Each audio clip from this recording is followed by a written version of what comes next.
তো মক্কায় সবচেয়ে বড় কুস্তিগিরের নাম ছিল রুকানা। কি নাম? সাহাবারা বিশ্বনবীকে কখনো রুকানার কাছে যেতে দিত না। সাহাবারা ভাবতো বিশ্বনবী যদি রুকানার দরবারে যায় আর রুকানা যদি বক্সিন মেরে বসে, তাহলে বিশ্বনবীর মানিজ্যত নিয়ে টানাটানি। কিন্তু বিশ্বনবী তো শুধু সিলেক্টেড কিছু পার্সোনালিটিদের জন্য নবী হয়ে আসেননি। ওমা আরসালনাকা ইল্লা রাহমাতাল লিল আলামিন, I have sent you as a mercy for the whole world, for the entire universe. ও নবী, আমি আপনাকে গোটা বিশ্বের জন্য রহমত আর বরকত করে পাঠিয়েছি। তো বিশ্বনবী একদিন ফজরের সালাত শেষে লুকিয়ে লুকিয়ে মক্কার সবচেয়ে বড় বক্সার, বক্সার চিনেন তো? তো বিশ্বনবী তো as a mercy for the entire universe, গোটা বিশ্বের জন্য রহমত, তিনি মক্কার সবচেয়ে বড় বক্সার রুকানার কাছে চলে গেল। যে বলল, রুকানা আসলিম তাসলাম, ইসলাম মানো শান্তিতে থাকবা, দুনিয়ায়ও থাকবা আখেরাতেও থাকবা। সুবহানাল্লাহ পড়ে। রুকানা বলে, না আব্দুল্লাহর বেটা মোহাম্মদ, আমি তো কালিমা পড়বো না। যদি বক্সিং খেলে আমারে হারায় দিতে পারো তাইলে কালিমা পড়ো। বিশ্বনবী বললেন, আমি তো বক্সিং খেলি না রে বাপ। রুকানা বলল, তাহলে আমিও কালেমা পড়ি না। বিশ্বনবী রাজি হলেন অবশেষে। ভাবলেন, আমি বক্সিং খেললে একজন যদি জাহান্নাম থেকে জান্নাতি হয়, বক্সিং খেললে সমস্যা কই? কি রহমতের নবী, কি অ্যাটিটিউড, কি পজিটিভনেস, কি কোঅ্যাক্টিভনেস, অলওয়েজ প্রোঅ্যাক্টিভ। সব সময় ইতিবাচক চিন্তা করতে। নেতিবাচক চিন্তা কারে বলে বিশ্বনবী জানতোই না। সুবহানাল্লাহ পড়ে। বিশ্বনবী রাজি হলেন। এবার বক্সিং খেলার পালা। রুকানা হাফ প্যান্ট পরে গায়ের মধ্যে জাইতুনের তেল মেখে এভাবে লাফাচ্ছে। আপনারা রেসলিং খেলা দেখছেন? তেল মেখে পজিশন নেয় মারার জন্য প্রতিপক্ষকে। তো বিশ্বনবী তার পজিশন নেয় না, বিশ্বনবী দাঁড়িয়ে আছে। রুকানা বলল, মোহাম্মদ, আমি লাফাচ্ছি, তুমি লাফাও না কেন? তুমিও লাফাও। বিশ্বনবী বললেন, না আমি লাফাই না, কারণ আমি সেলাইবিহীন লুঙ্গি পরি। সেলাই ছাড়া লুঙ্গি পরে যদি কেউ লাফায়, বাতাসে সতর খুলে যাওয়ার সম্ভাবনা আছে না নাই? কি লাজুক নবী ছিলেন, কেউ বিশ্বনবীর লজ্জাস্থান জীবনেও দেখে নাই। হালিমাতুস সাদিয়ার বাড়িতে যখন বিশ্বনবী থাকতেন, হালিমাতুস সাদিয়া 5 বছর এই কুরাইশি মোহাম্মদ ছেলেটাকে লালন পালন করেছে। হালিমাতুস সাদিয়া বললে, এই 5 বছরের ব্যবধানে কোনোদিন কুরাইশি মোহাম্মদরে কাঁদতে দেখি নাই। ক্ষুধা পেলেও ছেলেটা কাঁদতো না, ব্যথা পেলেও কাঁদতো না। শুধু লজ্জাস্থানের জায়গা থেকে কাপড়টা সরে গেলে শিশু মোহাম্মদ চিৎকার দিয়ে উঠত। এবার মারামারির পালা। রুকানা বলে, মোহাম্মদ তুমি মারো। বিশ্বনবী বললেন, তুই মার, কারণ আমি মারলে ওই মায়ের হজম করার ক্ষমতা তোর নাই। বিশ্বনবীর এক হাতে জান্নাতে 40 জনের শক্তি ঢুকাই দিছে কে? তো বিশ্বনবী মাইট দিলে এটাও হজম করতে পারবে? কথা কন, পারবে না। এখন রুকানাও মারে না, বিশ্বনবীও মারে না, খেলাও শুরু হয় না। বিশ্বনবীও মারে না, রুকানাও মারে না, খেলাও শুরু হয় না। এখন রুকানা বলে, মোহাম্মদ তুমি মারো। বিশ্বনবী মারে নাই, কিন্তু বিশ্বনবী ওনার ডান হাত মোবারক, কি নরম হাত, সফটার দেন সিল্ক, সিল্কের চেয়ে নরম ছিল। ওয়াকানা কাফফুহু আবিয়াদু মিনাদ দিবাজ, সফটার দেন সিল্ক, রেশমের কাপড়ের চেয়েও বিশ্বনবীর হাতের তালু সফট ছিল। এই হাতটা দিয়ে বিশ্বনবী রুকানার ডান কাঁধে এভাবে টাচ করলেন। মারে নাই, খালি বলছে, রুকানা এত লাফাস কেন? টাচ করার সাথে সাথে রুকানা বেহুশ হয়ে জমিনে পড়ে যায়। সবাই তো অবাক, ঘটনা কি? ঘটনা কি? কি মিরাকেল, কি অলৌকিকত্ব! পানি ঢেলে রুকানারে হুঁশ ফিরানো হয়েছে। সবাই বলে, রুকানা তুই তো অনেক বড় পালোয়ান, আব্দুল্লাহর বেটা মোহাম্মদ ঘুষিও দিল না, লাথিও মারলো না, বেহুশ হইলি কেন?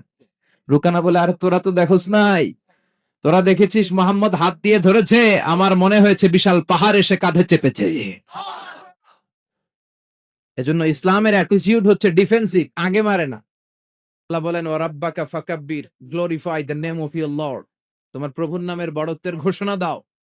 আসুন আমরা আল্লাহর নামের বড়ত্বের ঘোষণা দেই। আমরা ভাগাভাগি করে 3টা তাকবীর পড়ব। প্রথম তাকবীর পড়বেন যারা বিবাহিত আছেন তারা,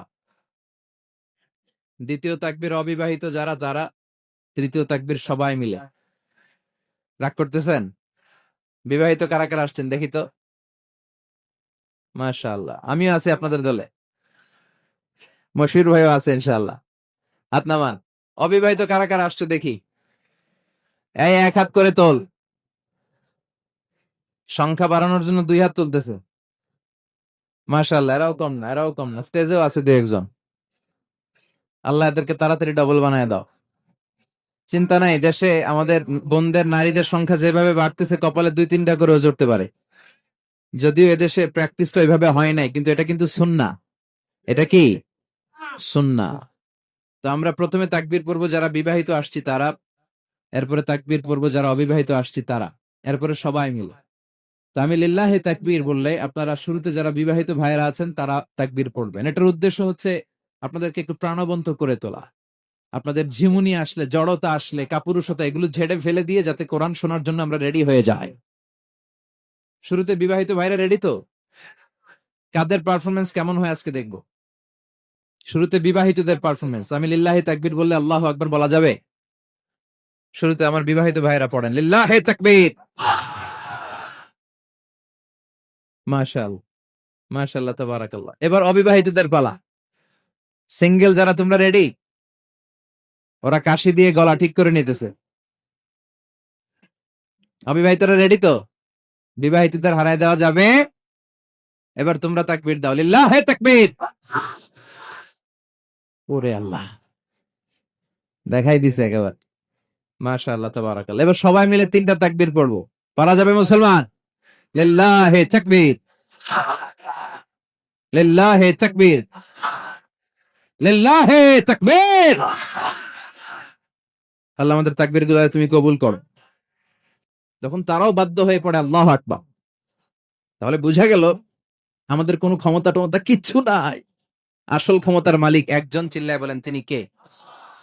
সে আল্লাহ বললেন তাবারাকাল্লাযী বিয়াদিহিল মুলকু ওয়া হুয়া আলা কুল্লি শাইইন কাদির। সুমহান সেই সত্তা যার হাতে ক্ষমতা, ক্ষমতা কার হাতে? সব ক্ষমতার মালিক আল্লাহ। তবে আমাদেরকেও আল্লাহ কিছু ক্ষমতা দিয়েছে, এটা লিমিটেড। এটা কি? যেমন এই যে মাননীয় প্রধানমন্ত্রী ওনার দল নিয়ে, বাংলাদেশ আওয়ামী লীগ নিয়ে যে ক্ষমতায় আসলেন, কয় বছরের মেয়াদে? কোন কোন দেশে ক্ষমতায় আসে 10 বছরের মেয়াদে, আছে না নাই? আল্লাহ আসছে কয় বছরের মেয়াদে? 30 বছর, 40 বছর। আল্লাহর ক্ষমতার মেয়াদ 100 বছর। এরপরে রিনিউ করা লাগবে এটা। কথা বলেন। আল্লাহ বলেন হুয়াল আউয়ালু ওয়াল আখিরু ওয়াল যাহিরু ওয়াল বাতিন ওয়া হুয়া বিকুল্লি শাইইন আলিম। আমি প্রথম, আমি শেষ, আমি প্রকাশ্য, আমি গোপন। ঠিক কিনা? প্রথমে আল্লাহ আল্লাহ, শেষেও আল্লাহ আল্লাহ, আকাশে আল্লাহ আল্লাহ, জমিনে আল্লাহ আল্লাহ। সবাই পড়েন, প্রথমে আল্লাহ আল্লাহ, শেষেও আল্লাহ আল্লাহ, আকাশে আল্লাহ আল্লাহ, জমিনে আল্লাহ আল্লাহ। নিখিল জাহান গায়ে গুণগান, তার নামে গায় আমরাও গাহি তাআলা, হামদে বারি তাআলা, হামদে বারি তাআলা, হামদে বারি তাআলা। সুবহানাল্লাহ পড়েন। আল্লাহ বলে আমার ক্ষমতা তোদের মতো 5 বছরের মেয়াদে না, 10 বছরের মেয়াদে না, 20 বছর, 30 বছরের মেয়াদে না। আমি চিরকালের জন্য ক্ষমতার চেয়ারে বসা। চিরকালীন মেয়াদ, সৃষ্টির সূচনার আগ থেকে তিনি আছেন, অনাদিকাল পর্যন্ত তিনি থাকবেন। তার ক্ষমতার মেয়াদ আনলিমিটেড মেয়াদ। চিৎকার করে বলেন ঠিক কিনা? আবার পৃথিবীর অনেক দেশে দেখবেন ডেমোক্রেটিক সিস্টেমে, আমাদের দেশেও তো গণতান্ত্রিক সিস্টেমে ভোটাভুটির মধ্য দিয়ে ক্ষমতায় আসে না। যাদেরকে ভোট দেওয়া হয় বেশি তারা ক্ষমতায় চলে যায়। আল্লাহ তো ভোটে আসছে ক্ষমতায়। কথা কন। তো কেমনে আসছে? কারচুপি করে। কথা বলেন। আল্লাহ ভোটে আসা লাগে নাই, কেউ তাকে ভোট দেয়া লাগে না। আবার অনেক দেশে আছে মোনার্কি সিস্টেম, রাজতন্ত্র, রাজার পোলা রাজা। আল্লাহর বাপ ছিল রাজা, এই জন্য আল্লাহ রাজা। কথা বলেন না, আল্লাহ রাজতন্ত্রের সিস্টেমও আসে নাই। আবার অনেক দেশে আছে ডিক্টেটরশিপ, একবার ক্ষমতা পাইলে মাগারছে আর ছাড়ে না। আছে না নাই? 20 বছর, 30 বছর চলতেই থাকে, আছে না নাই? আল্লাহ কি এই সিস্টেমে আসছে? আল্লাহর ক্ষমতার সাথে পৃথিবীর কারো ক্ষমতার কোনো মিল নাই। চিৎকার করে বলেন ঠিক কিনা? আবার অনেক দেশে কোয়ালিশন করে ক্ষমতায় যেতে হয়, জোট করে। জোটের রাজনীতি এদেশে আছে না নাই? 4 দলীয় জোট, 10 দলীয় জোট, 14 দলীয়, 18 দলীয়, 20 দলীয়, মহাদলীয়, মহাজোট, সামনে হবে মহাজোট। কথার কথা ঠিক কিনা বলেন? তো আল্লাহ কিরকম জোট করে আসা লাগছে? কথা বলেন। তার মানে আল্লাহর ক্ষমতা আমাদের ক্ষমতা এক নয়। আবার পৃথিবীর অনেক দেশে গণ অভ্যুত্থানের মাধ্যমে অনেককে ক্ষমতা থেকে নামানো হয়, ঠিক কিনা? গণ অভ্যুত্থান হয় না, সেনাবাহিনীরা কু করে না, মিলিটারি কু করে ক্ষমতা থেকে নামায়। তো আমরাও যদি আল্লাহর বিরুদ্ধে একটা আন্দোলন করি, আল্লাহ তো নেমে যাবে, নামানো যাবে না? আচ্ছা, আমরা পারলাম। জিনেরা যদি আমাদের সাথে যোগ দেয়, মানুষ জিন ভাই ভাই, আল্লাহর রক্ষা নাই। কথা বলেন, তাও পারা যাবে না। ফেরেশতারাও যদি কয় আমরাও মানি না, তাইলে তো শেষ আল্লাহর গদি। আল্লাহ বলে গোটা বিশ্বের সবাই মিলে যদি আমার বিরুদ্ধে আন্দোলনে নেমে যায়, আমার ক্ষমতার বিরুদ্ধে যদি মিছিল দেয়া শুরু করে দিস, আমার ক্ষমতার 1 ইঞ্চিও কমাতে পারবি না। সুবহানাল্লাহ পড়েন। এজন্য আল্লাহ বললেন তাবারাকাল্লাযী বিয়াদিহিল মুলকু ওয়া হুয়া আলা কুল্লি শাইইন কাদির।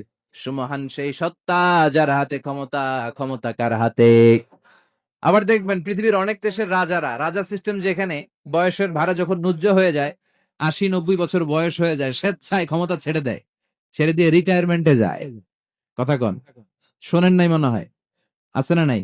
অনেক রাজা স্বেচ্ছায় ক্ষমতা ছেড়ে দিয়ে রিটায়ারমেন্টে যায়, বয়সের ভারে নুজ্জ। তো আল্লাহ তো ওই কবে থেকে ক্ষমতায়, বুড়ো হয়ে গেছে না? কথা কন, এখন আল্লাহর চলতে লাঠি লাগে, আগের মতো ক্ষমতা নাই। চোখে সানগ্লাস লাগে, পাওয়ারওয়ালা গ্লাস ছাড়া আল্লাহ মনে হয় দেখে দেখে না। কথা কন, যে ফেরাউনকে আল্লাহ সাগরের জলে ডুবিয়ে মারলো, যেই নমরুদকে আল্লাহ শেষ করে দিল, যেই কারণকে আল্লাহ শেষ করে দিল, সে আল্লাহ আজও আগের ক্ষমতা নিয়ে আছে না নাই? এজন্য বিয়াদিহিল মুলক, তার হাতে ক্ষমতা। ওহুয়া আলা কুল্লি শাইইন কাদির, তিনি চাইলে সব করতে পারেন। তিনি রাজারে প্রজা বানাতে পারেন, প্রজারে রাজা বানাতে পারেন, ধনীরে গরিব বানাতে পারেন, গরিবরে ধনী বানাতে পারেন। তিনি সাগরকে মরুভূমি করতে পারেন, মরুভূমিকে দরিয়া করে দিতে পারেন। তিনি কে? ওয়া হুয়া আলা কুল্লি শাইইন কাদির। তিনি যেটা চান সেটাই করতে পারেন। চিল্লায় বলেন ঠিক কিনা? এরপর আল্লাহ বললেন আল্লাযী খালাকাল মাউতা ওয়াল হায়াতা লিয়াবলুয়াকুম আইয়ুকুম আহসানু আমালা। ও আল্লাহর আদেশে দেহে ঢুকে, আল্লাহর আদেশে বের হয়ে যায়, ঠিক কিনা? এই যে ছোট্ট বাচ্চাটার দেহের ভিতরে যে রুহু ঢুকলো, কে দিল? 120 দিনের আগে মানব শিশুর দেহের ভিতরে কিন্তু রুহের ফুৎকার হয় না। সহিহ বুখারীর বর্ণনা। 40 40 40, 3 40 কত? কথা বলেন। প্রথম 40 থাকে নুতফা, তারপরের 40 হয় আলাকা, তারপরের 40 হয় মুদগা, sperm drop, blood clot, and then the little flesh. ছোট্ট নাপাক পানি ছিলাম, শুক্রাণু ছিলাম আমরা। কি ছিলাম? শুক্রও ছিলাম না, শুক্রাণু, শুক্রের অণু। এক ফোঁটা শুক্রের মধ্যে 20 কোটি অণু থাকে, ওই 20 কোটির একটা ছিলাম আমি আর আপনি। সুবহানাল্লাহ বাড়িতে গিয়ে বললেন। ডিম্বাণু, ডিম্ব আমরা ছিলাম না, আমরা ছিলাম ডিম্বাণু। ডিম্বের এই ডিম্বাণু আর শুক্রাণু দুইটা মিলে আল্লাহ আমাদেরকে বানায় ফেললেন জাইগট, সেখান থেকে এমব্রয়ো, তারপরে আস্তে আস্তে ইনিশিয়াল স্টেজ গুলো শেষে একটার পর একটা স্টেজ পার করে তিনি আমাদেরকে বানালেন আলাকা, সেখান থেকে মুদগা। আমাদের দেহের ভেতরে তিনি স্কেলিটন ভরে দিলেন, কঙ্কাল, মাথার স্কাল দিলেন, খুলে দিলেন, নাক কান গলা দিলেন, আমার রেসপিরেটরি সিস্টেম চালু করে দিলেন। কত ছোট ছিলাম আমি, ক্ষুদ্র ছিলাম আমি। ফালইয়ানজুরিল ইনসানু মিম্মা খুলিকা, খুলিকা মিম্মা ইন দাফিক। মানুষের উচিত তার সৃষ্টি প্রক্রিয়ার দিকে নজর করে তাকানো। বাবার পিঠ থেকে সবেগে নির্গত হওয়া পানি দিয়ে মায়ের পেটে তোমারে ঢুকায় দিল কে? নাপাক পানি থেকে ছোট্ট ব্যাঙ্গাচির মতো ছিলাম, জোকের মতো মায়ের জরায়ুর দেয়ালে লেগেছিলাম। সেখান থেকে বড় করতে করতে আমার রেসপিরেটরি সিস্টেম, আমার হেয়ারিং সিস্টেম, আমার সব সিস্টেম গুলো তিনি আমার দেহের ভিতরে সেট করে দিল। চিল্লায় কোন সুবহানাল্লাহ। 120 দিনের সার্টেন পিরিয়ড শেষে তিনি দেহের ভিতরে রুহের ফুৎকার দিলেন। দেয়া মাত্রই আমার রুহুতে ধপ ধপ ধপ শুরু হয়ে গেছে। ওই যে ধপ ধপ শুরু হয়েছে, আদৌ থামে নাই। এই ধপ ধপ থামলে বাঁচবেন, দম ফুরাইলে আমরা ঠুস হয়ে যাবো, ঠিক কিনা? আরে মানুষ রঙিন ফানুষ, দম ফুরাইলে তবু তো ভাই কারোরই নাই একটুখানি। আরে মানুষ রঙিন ফানুষ, রঙিন ফানুষ, আইরে মানুষ। সুবহানাল্লাহ বলেন। সে আল্লাহ বললেন, গোলাম, জীবন আর মরণের মাঝখানে আমি তৈরি করেছি রুহু। পৃথিবীর বিজ্ঞানীরা সব বানাতে পারে, কম্পিউটার বানাতে পারে, প্লেন বানাতে পারে, হেলিকপ্টার বানাতে পারে, রকেট বানাতে পারে, কিন্তু গোটা বিশ্বের সব বিজ্ঞানীরা মিলে কি রুহু বানাতে পারে নাকি? কথা বলেন। গত বছর সোফিয়া নামে একটা রোবট আসছিল না? কথা কন। ওটা মাথা উঁচু করে নিচু করে কথা বলতে চায়, মানুষের মতো হতে চায়। আসলে কি মানুষ? ওটার মধ্যে কি রুহু আছে? রুহু বানাইতে পারবে কেউ? এই রুহু নিয়ে যে কত গবেষণা, মুমূর্ষ রোগীদের উপর গবেষণা চালিয়েছে অনেক। বুলেট প্রুফ গ্লাসের ভিতরে মুমূর্ষ রোগীকে রেখে রেখে তারা চেক করতে চেয়েছে আমেরিকান বিজ্ঞানীরা যে রুহু কোন দিক দিয়ে বের হয়। তারা ওজন করে দেখে, মানুষ মরে গেলে কোন লাশের ওজন বেড়ে যায়, কোন লাশের ওজন কমে যায়। যেটাতে কমে গেছে 2-1 কেজি কমে যায়, তার অবাক। কিরা আগে ছিল 80 কেজি, এখন হচ্ছে 78 কেজি, তার মানে 2 কেজি না, এটাই রুহু। এটাই কি? এটা হচ্ছে গবেষণার ধাপ।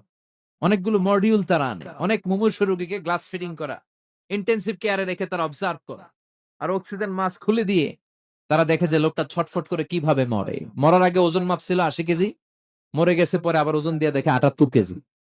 কমছে কয় কেজি? বিজ্ঞানীকে পাইছি। সবাই কয় কি পাইছো? কয় রুহু। কই পাইলেন? আগে 80, এখন 78, 2 কেজি। রুহুর ওজন কয় কেজি?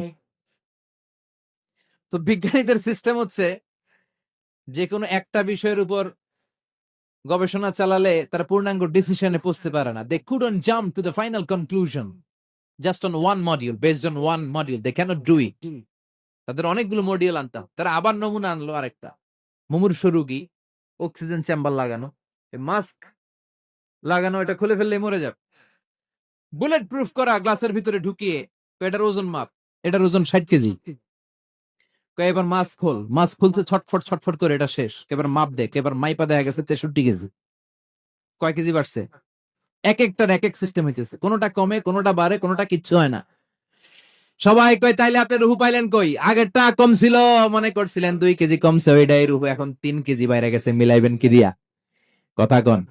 আল্লাহ ডেকে বলে, গোলাম, কিয়ামত পর্যন্ত একটার পর একটা মুমূর্ষু রোগীকে বুলেট প্রুফ গ্লাসের ভেতরে ঢুকাতে পারবি, গবেষণা করতে পারবি, মাগার রুহু খুঁজে পাবি না। চিল্লায় বলেন ঠিক কিনা? কারণ এই রুহুর মালিক কে? সে আল্লাহ বললেন, আল্লাযী খালাকাল মাউতা ওয়াল হায়াতা লিয়াবলুয়াকুম আইয়ুকুম আহসানু আমালা। জীবন আর মৃত্যু বানালাম তোমাদেরকে পরীক্ষা করার জন্য। পরীক্ষা আছে না নাই? গোটা দুনিয়াটাই পরীক্ষা। আল্লাহ যারে পছন্দ করে বেশি তার পরীক্ষাও। আসাদুন নাসি বালাআন আল আম্বিয়া। এই পৃথিবীতে আল্লাহ সবচেয়ে বেশি বালা মুসিবত দিয়ে পরীক্ষা করেছেন নবীদের। কারণ নবীরা আল্লাহর কাছে কম প্রিয় না বেশি প্রিয়? যেহেতু প্রিয় বেশি, পরীক্ষা। এজন্য মুমিনের উপর যদি পরীক্ষা আসে, মুমিনের উপর যদি অত্যাচার আসে, মুমিনের উপর যদি ধৈর্যের পরীক্ষা আসে, জেল জরিমানা আসে, মুমিন ওইটারে ভয় পায় না। মুমিন ভয় পায় একজনকে। চিল্লায় বলেন তিনি কে? কারণ আল্লাহর ঘোষণা, ওয়ালা তাহিনু ওয়ালা তাহজানু। ঘোষণাটা কার? ভয় নাই, তোদের চিন্তা নাই। আনতুমুল আ'লাউনা ইন কুনতুম মুমিনিন। তোমরাই বিজয়ী হবা যদি মুমিন হও, যদি মুমিন হও। এজন্য ধৈর্যের পরীক্ষা দিতে হবে, আল্লাহর উপর তাওয়াক্কুল করতে হবে, অত্যাচার আর জুলুম আল্লাহর নামে সহ্য করে যেতে হবে। চিল্লায় বলেন ঠিক কিনা?